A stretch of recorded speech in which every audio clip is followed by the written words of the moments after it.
Madame, mademoiselle, monsieur, bonjour et bienvenue dans cette web-série où nous poursuivons notre rencontre avec Éric Emmanuel Schmitt. Éric Emmanuel, bonjour. Je voudrais revenir un petit peu sur ce que vous avez témoigné la fois précédente. C'est la foi finalement, est-ce que l'on peut la connaître, comment est-ce que vous la définiriez cette foi? Et quelles attitudes peut-on avoir par rapport à celle-ci?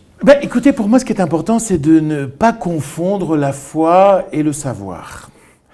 Si vous m'interrogez et que vous me dites « est-ce que Dieu existe ?» Je vais vous répondre « je ne sais pas ». Mais je crois que oui. Si vous posez la même question à un athée, il va vous répondre « je ne sais pas, mais je crois que non ». Et puis, si vous posez la même question à un indifférent, il va vous dire « je ne sais pas, je m'en moque ». Les trois sont honnêtes, parce que les trois disent « je ne sais pas ». Agnosko en grec, hein, je ne sais pas. Donc nous sommes tous agnostiques, c'est-à-dire nous sommes tous frères en ignorance. On est frères en question, on l'évoquait à l'autre moment, mais on est aussi frères en ignorance. Mais la vie de l'esprit ne se résume pas au savoir. La vie de l'esprit ne se limite pas à la raison. La vie de l'esprit, c'est beaucoup plus que ça. Et dans la vie de l'esprit, il y a le cœur, l'adhésion, la croyance. Et donc, voilà, je vais vous répondre, je ne sais pas, mais je crois que oui. Et en fait, j'ai l'impression je suis constamment double, parce que je suis fait de plusieurs instances. Donc, la raison qui dit je ne sais pas, et puis le cœur qui dit je crois. Et ce cœur-là, il n'a aucun doute. Aucun doute. Voilà. Et là, je retiens mon jugement. D'une certaine manière, est-ce que je pourrais dire autrement, c'est que quelque part là, il y a à la fois l'intelligence rationnelle qui dit je ne sais pas, mais en même temps l'intelligence émotionnelle qui nous dit mais je crois. Exactement. C'est le cœur et la raison, comme disait Pascal. Le cœur et la raison. Et nous avons tous un cœur et une raison. Un cœur qui nous fait dire je ne crois pas, un cœur qui nous fait dire je m'en moque, c'est pas mon souci principal, ou un cœur qui nous fait dire je crois. Mais nous sommes cœur et raison. Voilà, pour moi, le problème commence quand quelqu'un dit « je sais ». Je sais que Dieu n'existe pas, ou je sais que Dieu existe et il m'a dit ceci, ceci et cela.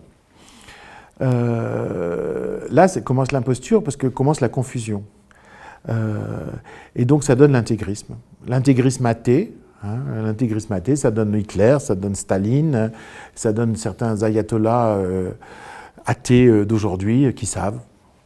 Voilà. Et puis il y a l'intégrisme de l'autre côté, l'intégrisme religieux, de gens qui ne se rendent pas compte que les valeurs qu'ils essayent de faire vivre sont des valeurs et non pas des vérités objectives. Donc voilà, je crois qu'on peut lutter contre le terrorisme, contre la violence, en distinguant bien les choses. Vous savez, la violence, pour moi, c'est une maladie de la pensée. Oui, vous avez déjà dit ça, je voudrais bien que vous précisiez ça, justement. Ben oui, celui qui est violent, c'est celui qui refuse de penser que c'est incertain, ce qu'il a en tête. C'est celui qui refuse l'incertitude. C'est celui qui refuse le fait de ne pas savoir tout sur tout, de ne pas pouvoir posséder quelque chose de définitif et de péremptoire sur le monde. C'est quelqu'un qui n'accepte pas le statut de l'hypothèse ou le statut de la valeur qu'on affirme en la faisant être. Voyez. Donc voilà, au fond, l'intégrisme et le violent, c'est celui qui refuse la condition humaine et qui voudrait que l'homme sache alors que l'homme est condamné à ne pas savoir. Donc c'est anti-vie, anti-homme, anti-Dieu aussi. Et voilà, donc c'est une maladie de la pensée. C'est celui qui veut savoir même quand il ne peut pas savoir. Et du coup, qui va lutter contre tout ce qui le contredit. Puisque le propre d'un violent, c'est qu'il attaque dans la réalité tout ce qui n'est pas d'accord avec lui, il le tue. Donc il l'élimine. Donc la violence physique n'est qu'une conséquence de ce qui se passe à l'intérieur de l'esprit, qui est le refus de l'incertitude. Donc je crois que c'est très très important de travailler sur ces notions d'ignorance, d'incertitude, la distinction de croire et de savoir. Qu'est-ce qu'une valeur? C'est quelque chose que l'on fait vivre en l'affirmant, mais ce n'est pas une vérité, c'est une valeur, etc. etc. Donc la mauvaise nouvelle, c'est que la violence est une maladie de la pensée. La bonne nouvelle, c'est que puisque c'est une maladie de la pensée, ça se soigne par la pensée. Donc je crois à l'importance de l'instruction, de l'éducation, de la discussion, de l'échange, peut-être de ce que nous faisons en ce moment. Je crois que c'est essentiel. Dans un de vos livres, vous avez une phrase que je trouve personnellement superbe quand vous dites « L'absence de preuve ne fait pas la preuve de l'absence ». Oui. Oui, parce que dans le domaine de la raison, on ne trouve pas Dieu. Dieu, on ne le trouve pas sous la lentille d'un microscope ou d'un télescope. Dieu, on ne le trouve pas à l'issue d'un raisonnement mathématique, non plus qu'à l'issue d'un raisonnement philosophique. Dieu n'est pas là. Il n'est pas là, il n'est pas un objet de savoir. Mais ce n'est pas parce qu'il n'est pas un objet de savoir qu'il n'existe pas. Il est peut-être appréhendable d'autres façons. Donc c'est pour ça que je dis que la preuve de l'absence n'est pas l'absence de la preuve. Moi, la présence de Dieu, je ne l'ai pas sentie dans mon travail rationnel, en faisant mes études de philosophie. Je l'ai senti dans le désert, dans la solitude de la nuit qui a cessé d'être une solitude. Je l'ai ressenti sous les étoiles, je l'ai ressenti dans mon corps. Je l'ai éprouvé. Voilà. Je ne l'ai pas approuvé. Je peux juste témoigner. Je ne peux pas convaincre. Je peux juste témoigner. Dans ce témoignage justement que vous faites, est-ce que vous êtes aujourd'hui reconnu comme, ou parfois labellisé comme auteur chrétien, ou on vous enferme dans cette image? Je me souviens, il y a plusieurs années, quand j'avais écrit l'Évangile selon Pilate, une critique du Monde qui m'aimait beaucoup et qui avait lu quelques interviews de moi m'a dit « Éric, arrêtez de parler comme vous parlez, de façon aussi décomplexée spirituellement. Vous allez passer pour un auteur chrétien. » Ben, je lui ai dit, où est le problème?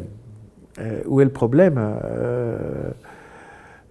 En plus, je serai en bonne compagnie, parce que des auteurs chrétiens, mon Dieu, il y en a tout le long des siècles et des merveilleux. Je pense que pour certains, oui, certains, je dois être ça, donc en même temps, ceux-là, est-ce que j'ai vraiment envie de leur parler s'ils sont aussi bouchés que ça? Non, j'essaye toujours de parler d'une façon ouverte, c'est-à-dire de distinguer, comme nous le disions, croire et savoir. C'est-à-dire, il y a toujours un philosophe qui parle, un homme qui veut tenir un discours qui est acceptable par tous. Et puis à côté, il y a un témoin. Donc, j'ai mon projecteur et j'ai ma veilleuse. Le témoin que vous êtes fait dire à une de vos héroïnes dans Oscar et la Dame Rose « Les questions les plus intéressantes restent des questions, seules les questions sans intérêt ont une réponse certaine. » Oui. C'est ça qui est terrible dans la condition humaine. Si je vous demande où est mon cartable, où est mon manteau, je peux vous le dire, oui. Vous pouvez me le dire, peut-être plus que moi d'ailleurs, je ne sais pas où ils sont.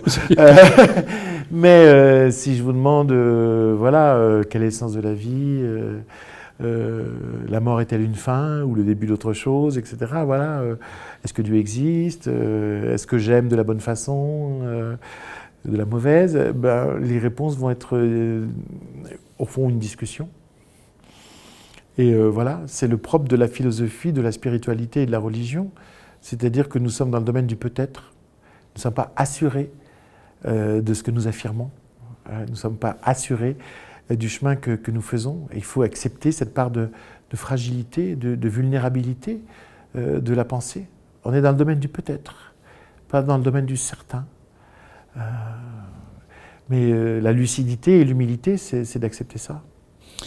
Et cette humilité, quelque part, vous invite à avoir ces formules que l'on peut reprendre. Est-ce que ce sont des formules qui naissent comme cela, ou bien quelque part sont le fruit d'une lente maturation? Je sais pas, mes amis disent toujours que je suis une fontaine à formules, parce que ça sort. Mais en même temps, ces formules ne disent jamais autre chose que ce que je pense, c'est-à-dire qu'elles viennent de loin.